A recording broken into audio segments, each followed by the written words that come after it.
study of the church, for the church, that largely across the landscape, especially in the evangelical church, there is just a fundamental ignorance. We don't hear this taught very often concerning the doctrine of the church. And it matters. It truly does matter. So let's just do a quick review here. Oh, guys. I got something. All right. So first week we were looking at what is a local church. Let's define our terms here. And so the local church defined in week 1 as we were going through this is the intentional gathering of those that have been called out by God, where the gospel is truly preached and the ordinances, being baptism and the Lord's Supper, are carried out according to the command of Christ. The church is the intentional gathering, those that have been called by God, called through the proclamation of the gospel. So this is who we are, even in this place right now. This is the intentional gathering of God's people here on this Lord's Day evening. So that is what the local church is. And last week we considered what the purpose of the local church, or what the purpose of the local church is. And ultimately we must understand when we talk about the local church, the purpose is singular and it is always vertical. The purpose of the local church is to glorify God in all things. And we see this played out or fleshed out in at least 3 elements. But John Gamble reminded me last week that fellowship should also be included. So we look at biblical worship as a means in which we bring about this end to glorify God through instruction and edification of the believers, which we could break that also and say intentional fellowship. And also, to glorify God in the purpose of the church is the intentional evangelism to the world. We must have these in place.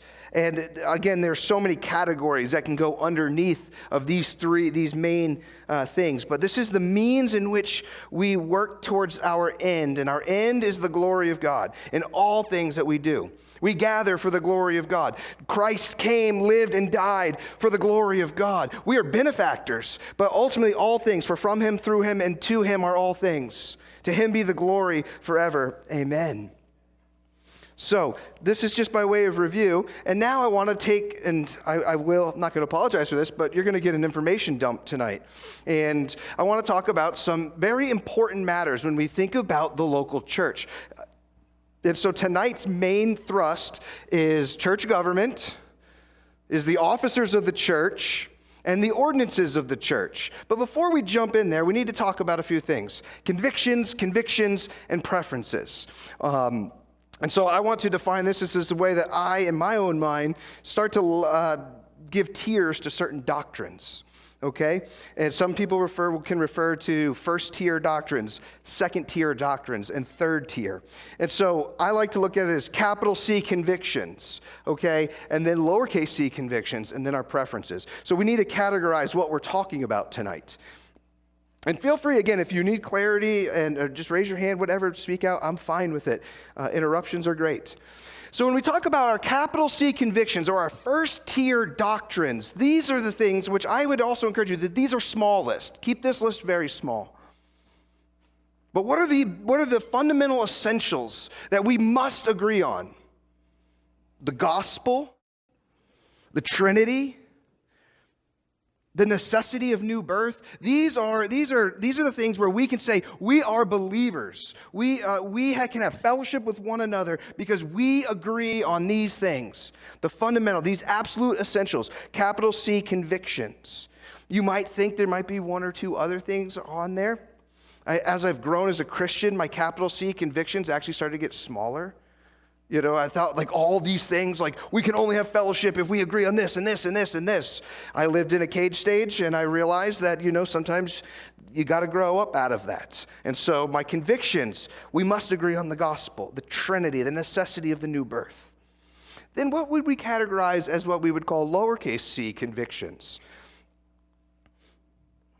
This list is much larger, but we talk about mode, manner, time of baptism, paedo-baptism versus credo-baptism, but baptizing babies, baptizing believers.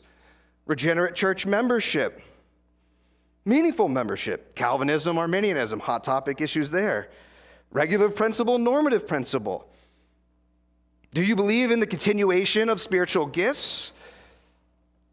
Or are you a cessationist, believing that the gifts cease at the end of the apostolic era?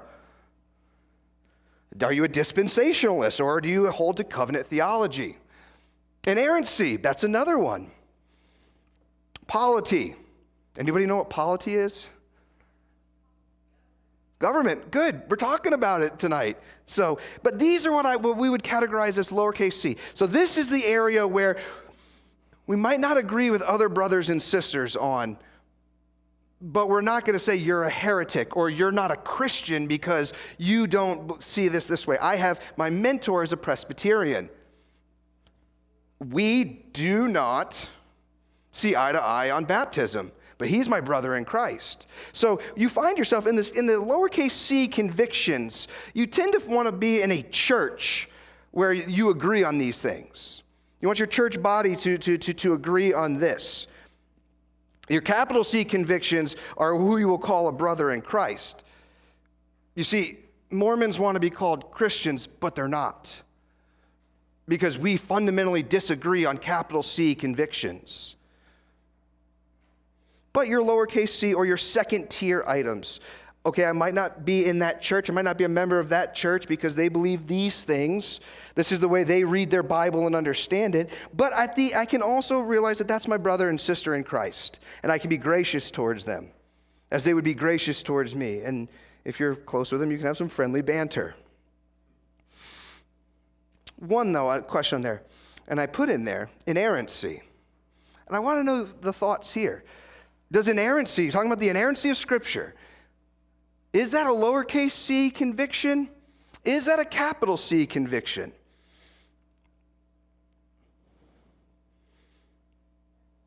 Some might think it's a capital C. Sure. Can you believe the Bible contains errors and still be a Christian? And if the question's yes, it becomes a lowercase c conviction, right? Because these are the capital C to the point. Now, they're in error big time because every word is inspired without error. So that's where I would put it there, but I would not. That's one with capital C convictions that it could go either way, I think, and it's safe. Yes? KJV only, it would be lowercase c conviction? Yeah, you can't put that in a top category. It's funny that the New Testament authors wrote in Coney Greek, which was the common language for the people.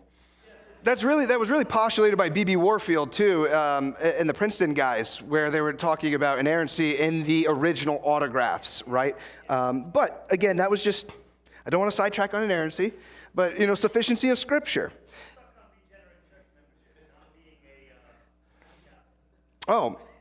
Because in the Presbyterian church, they are church members born into, the children of covenant members. So, okay. Thank you. Yeah, again, if you need some clarity. No, we regenerate church membership, certainly. Yes. Oh, if you have that wrong, we don't agree, right? So the gospel is first and foremost the person and work of Jesus Christ, right? What is this truth? And so, yeah, if we don't agree on this, and so this is just to be an intro on this. Like, I know we could sit and talk doctrine and theology. I love it, but this is supposed to be so to let you know that we're going to go into lowercase c convictions. But it is important. It's important that we look at it. So we're not talking about gospel issues when we talk about church government and we talk about elders and officers and the ordinances. But these are important things for us to understand as believers, as serious-minded churchmen and churchwomen. And then the final category is your preferences. Now, in your preferences, this is where you can agree to disagree with others and still fellowship in the same church. It's always, the style of music, right? You might like the old stuff, you might like the new stuff, you might like the blend, but you know what? That's your preference. You can't root that in some sort of theological conviction. The dress code, that's a great one, right? Suits or no suits. Hey. The dress code, sneakers or dress shoes, right? I mean, you can make your choices, right? Your times of meetings, the style of preaching, these are preferences. The dress code is interesting. The one time it's brought up in the New Testament, it's because they were showing favoritism to the person that was dressing nice in church. So we need to be careful about imposing preferences. If that's what you want to do, do what you want to do. But again, so letting all that be said, you should think about, what are your convictions? What are your big things? What are this is the hill I'm going to die on. What are your lowercase c convictions? What are your preferences?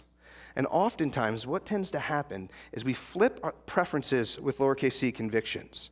And we think that these are the big things, these are important, and we minimize certain doctrinal issues that we shouldn't, like the things that you see here on this list. We should explore these. We should know what these things are.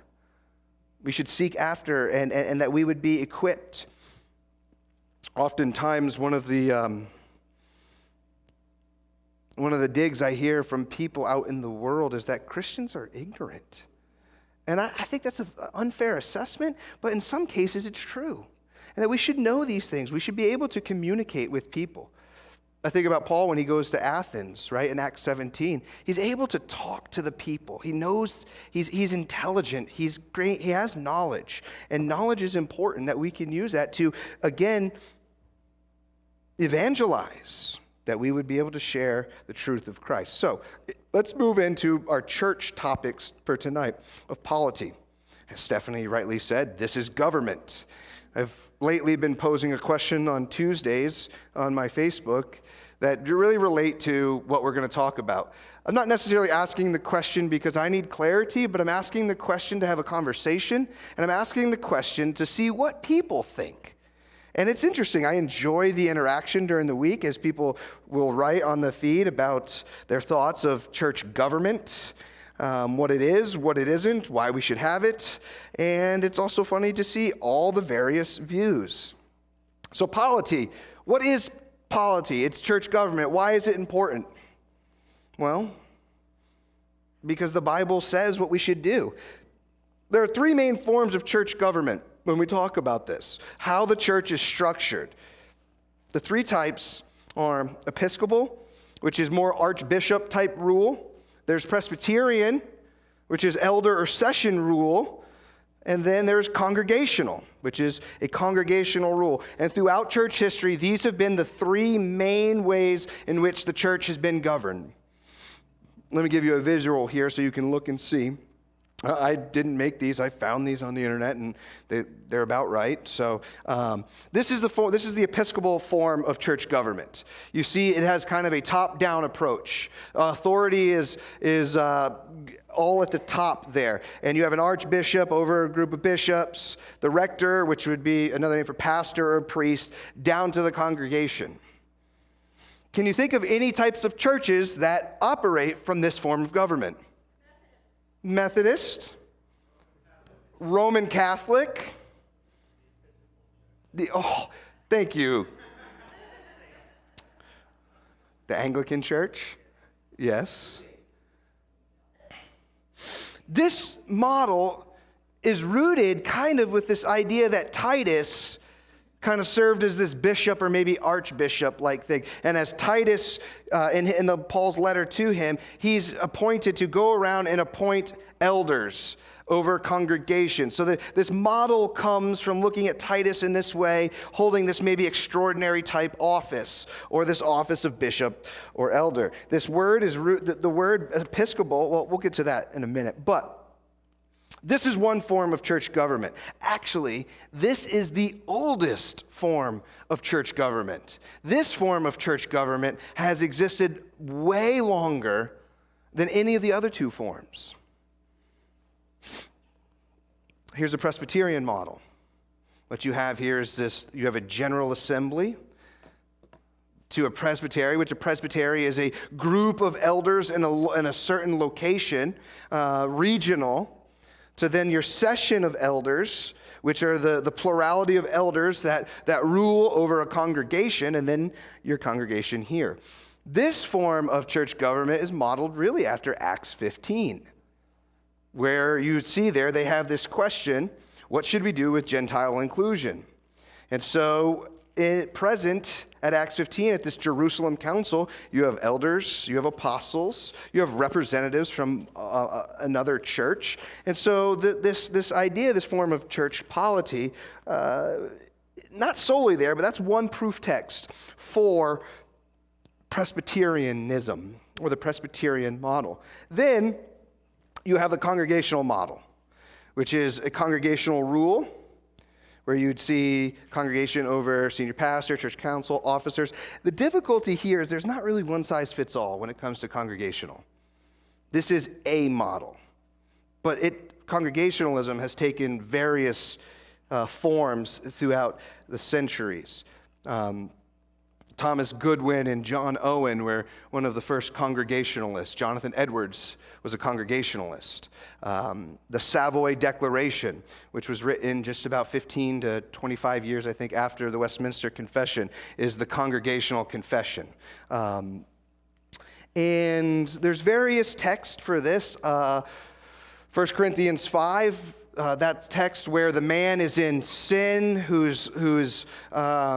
he's in a sexual relationship with his mother-in-law, and Paul writes to the church, holds the church accountable. He doesn't write and say, why aren't the elders doing something about this? But there's this sense where the church, the congregation rules. And so then in the second book, in his second letter, chapter 2, this man who has been thrown out of the church is restored to the church. And Paul talks about the decision of the majority. So there was a congregational vote in that sense. And congregationalism fundamentally believes in the autonomy of the local church, that power, the rule is ultimately in the congregation.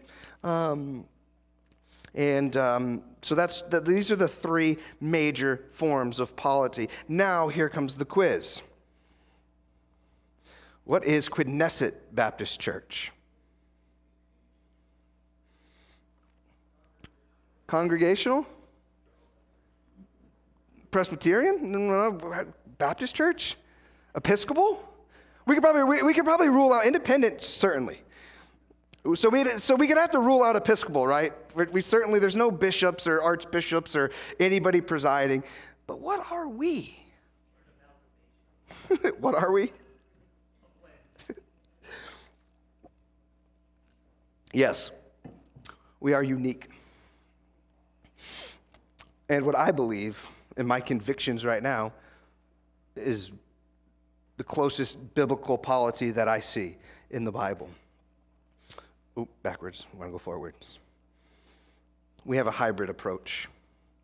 And so, I would say that we are semi-Presbyterian, distinctly Baptist, slightly Congregational church.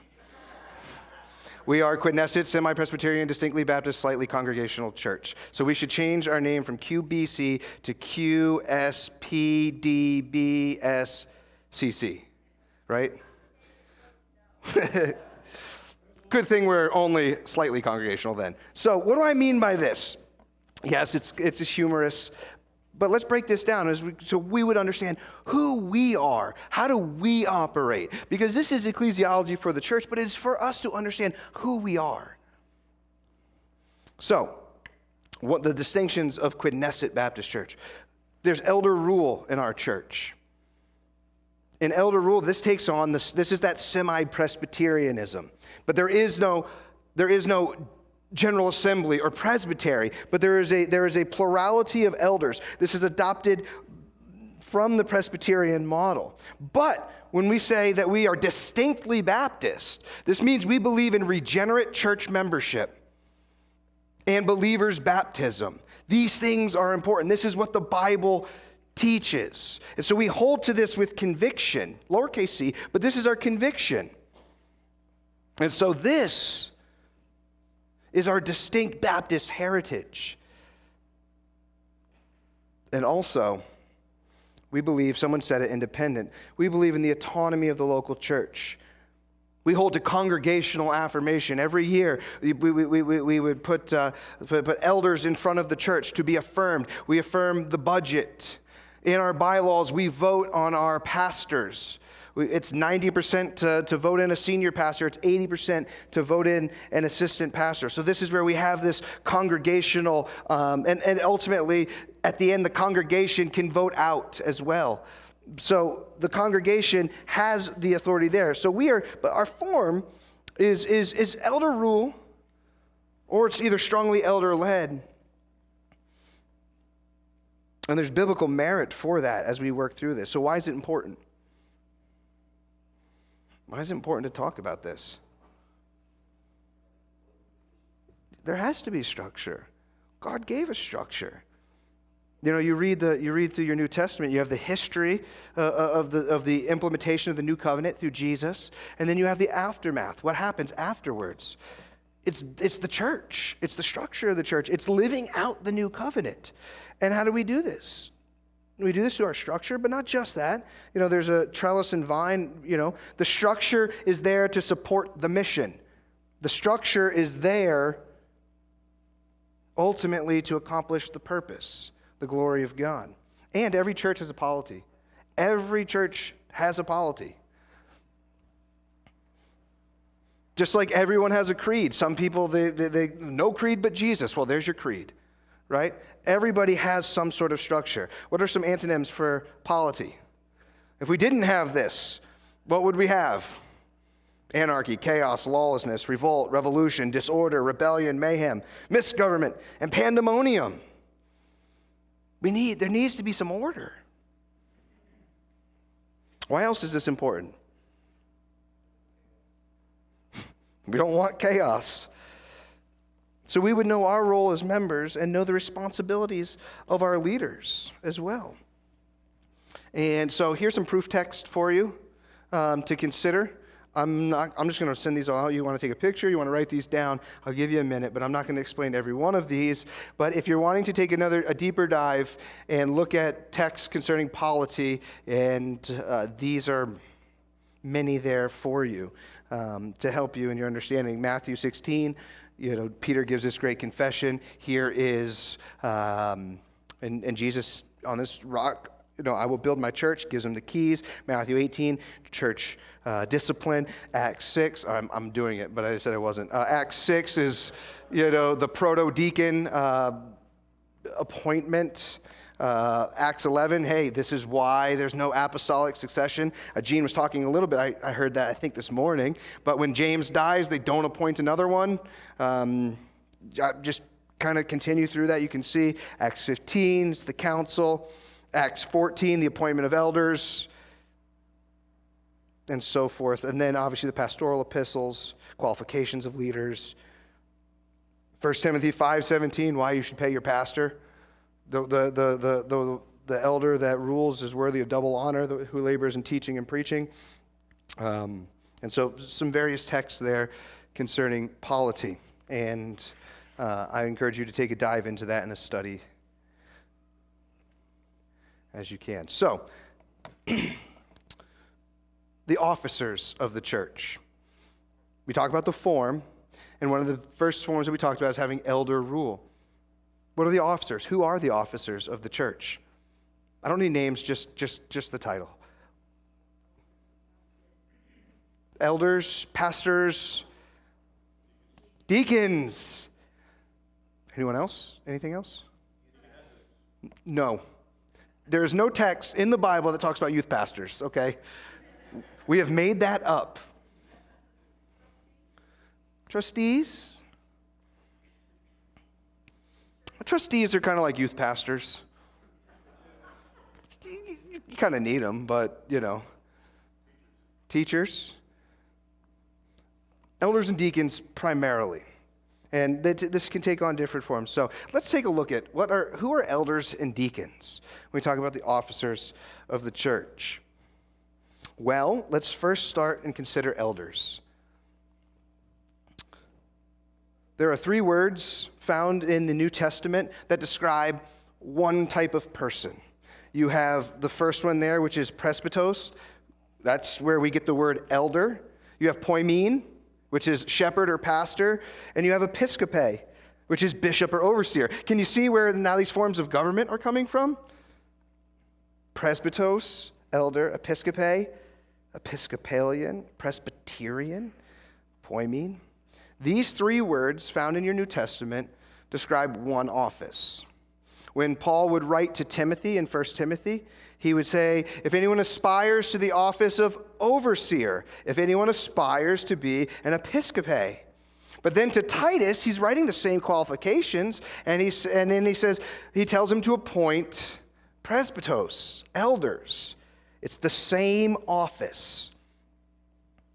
This is the problem, I believe, with Episcopalian form of government, that they create a third office, that there's a bishop, then there's an elder, then there's deacons. So, when we talk about these three words found in your scriptures, what does this describe? Talking about the person. Understand it this way. Elder describes character. Pastor, poimen, describes care. And the bishop describes oversight and management. So this person, this one office bearer, is to be a man who is above reproach, of exemplary character.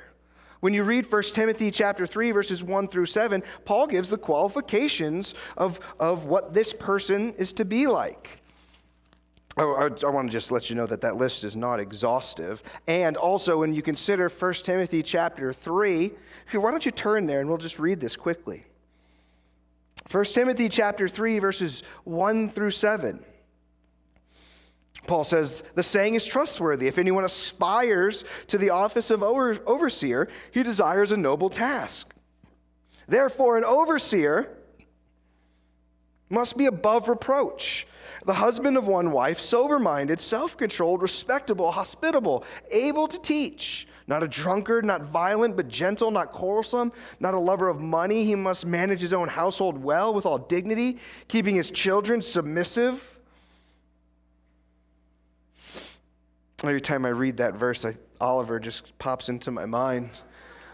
For if someone does not know how to manage his own household, how will he care for God's church? He must not be a recent convert, or he may be puffed up with conceit and fall into the condemnation of the devil. Moreover, he must be well thought of by outsiders, so that he may not fall into disgrace, into a snare of the devil. This is the minimum standard of qualifications for an elder.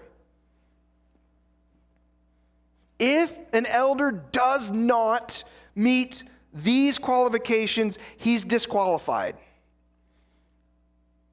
But this is not the only, because what is not here? Paul doesn't say that he must be a man of prayer, but you certainly want your elders to be men of prayer. Paul doesn't say that he must be a student of the word, but you certainly want your elders to know the word, but they're able to teach.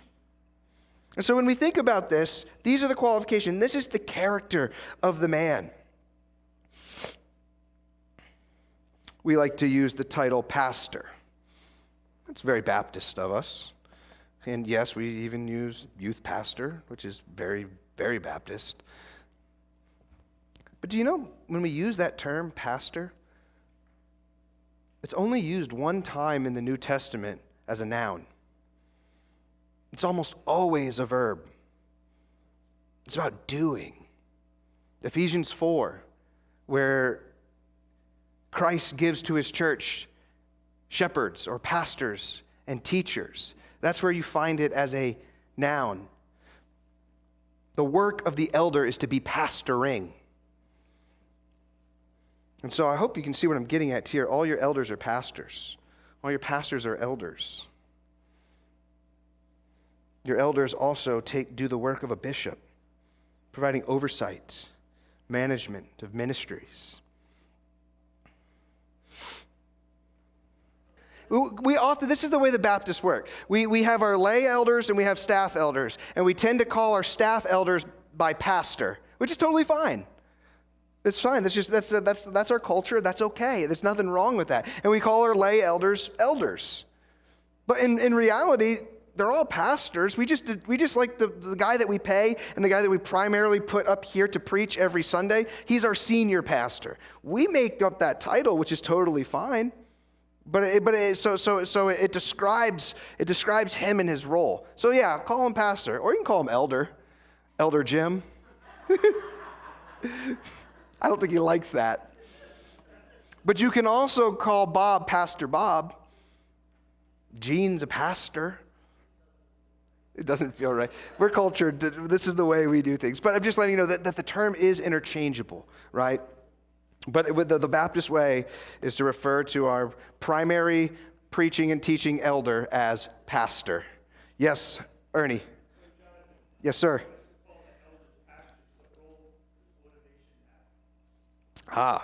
That's a very big one. You know, historically, Baptists have emphasized the ordaining to the eldership. We look in, today, we try to emphasize more ordaining to the pastorate. And a lot of Baptists kind of think, well, ordination, the laying on of hands, some disregard it altogether. I think it's important, but in reality, to be ordained means you can do weddings. Is there anything else? I'm not ordained. I've done funerals. Right, it's the same, but it's the same office. They don't hold different offices. Yeah, here in the absolutely in the Second London Baptist Confession, I'll plug that. You should get a copy and read it. Here, chapter 26, paragraph 8, talking about the officers of the church. A particular church gathered and completely organized according to the mind of Christ consists of officers and members. And the officers appointed by Christ to be chosen, here's the ordination, set apart by the church for the peculiar administration of ordinances and the execution of power or duty, which he entrusts them with, or calls them to be continued to the end of the world, are bishops or elders and deacons. This recognition that here are the officers of the church.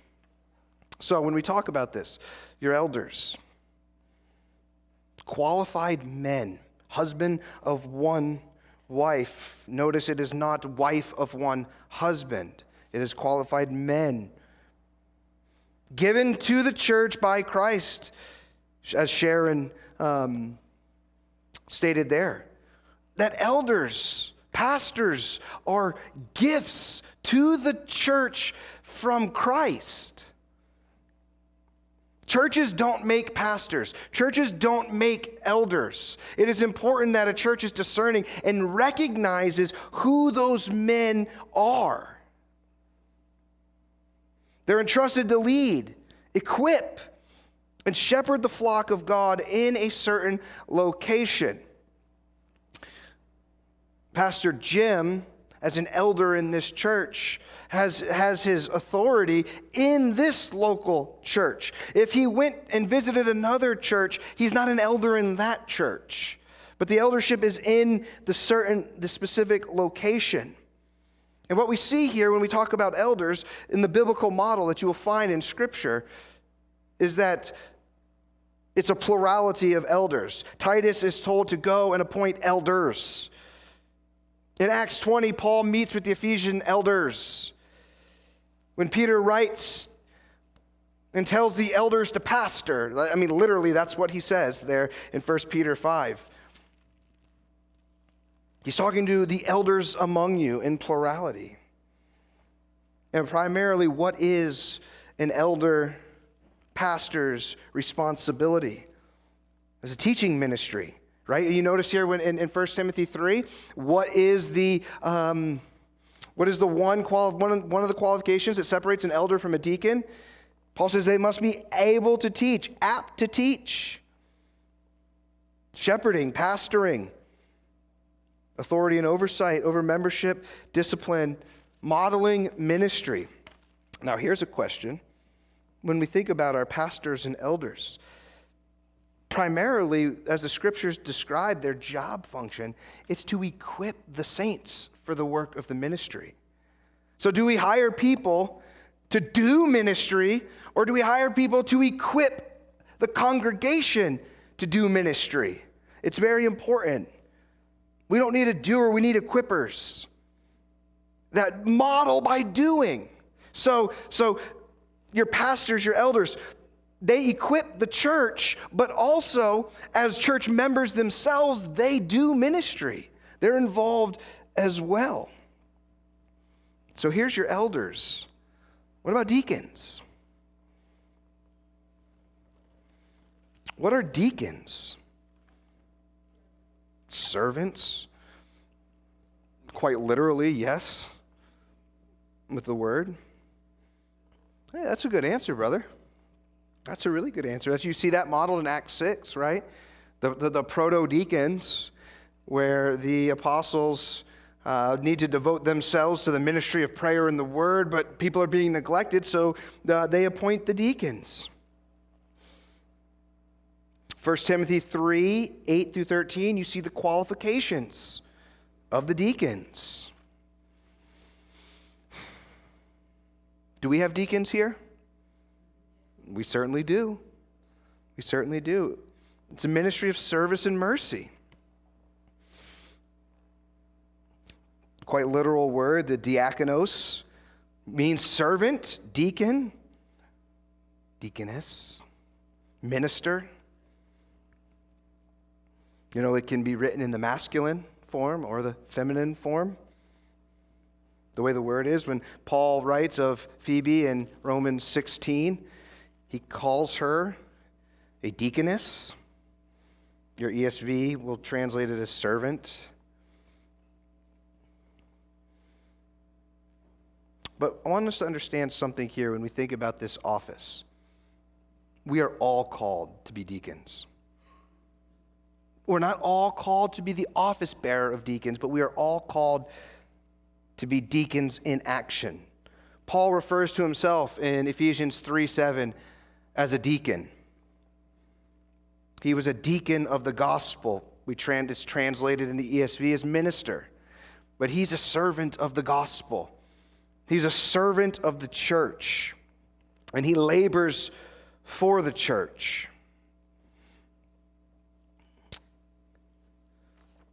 Concerning the deacon, I was reading something on church leadership, and I'll share it with you. It says, in essence, this noun indicates a household servant.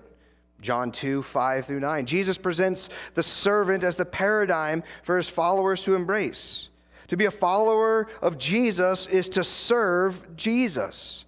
The servant motif also exemplifies the paradox of following Jesus. To be great is to be a servant, diakonos, of others. Jesus is the fulfillment of the servant leader proclaimed in the Old Testament, which is worked out in the New Testament, and provides the example for further followers and leaders in the kingdom of God. The New Testament often calls those who serve God and his kingdom servants, diakonos, of Christ, of the Lord, of the gospel, of the church, and of the new covenant. To be a servant of God is a gift of grace assigned by the Lord. God's servants can be religious or secular. Satan, too, has servants who mask themselves as servants of righteousness. Sometimes diakonos clearly refers to a particular role or office in the church. And so we are all called to be servants of one another, towards one another, in the church of Jesus Christ. So, offices, ordinances. What are the ordinances of the church? Baptism, communion, Lord's Supper. Anything else? We'll talk later. Baptism and the Lord's Supper. Right? These are our ordinances of the church. This is very important because we have to make a distinction here when we talk about these things. We reject what the Catholic Church's understanding is of these sacraments or ordinances. They believe in 7: baptism, confirmation, the Eucharist, penance, atoning for the sick, holy orders, and marriage. This was a big break at the time of the Reformation. This is why in your confessions of faith, they're very much serious about the ordinances being baptism in the Lord's Supper. The ordinances of the church are also to be administered by qualified officers of the church in the gathering of the congregation. You see that in 1 Corinthians. So let's look at these quickly. Baptism. What is baptism?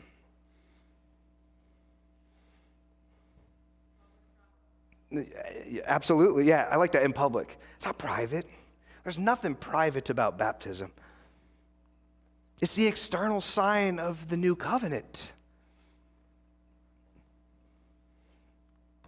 Whereas circumcision was the sign of the covenant with Abraham, the sign of the covenant of this new covenant, the one that's promised in Jeremiah 31, this new covenant in Christ, the sign is water baptism. It's an external sign. Here we go, baptizo. It means to immerse, usually in water. So we ask the question, who is to be baptized? Believers?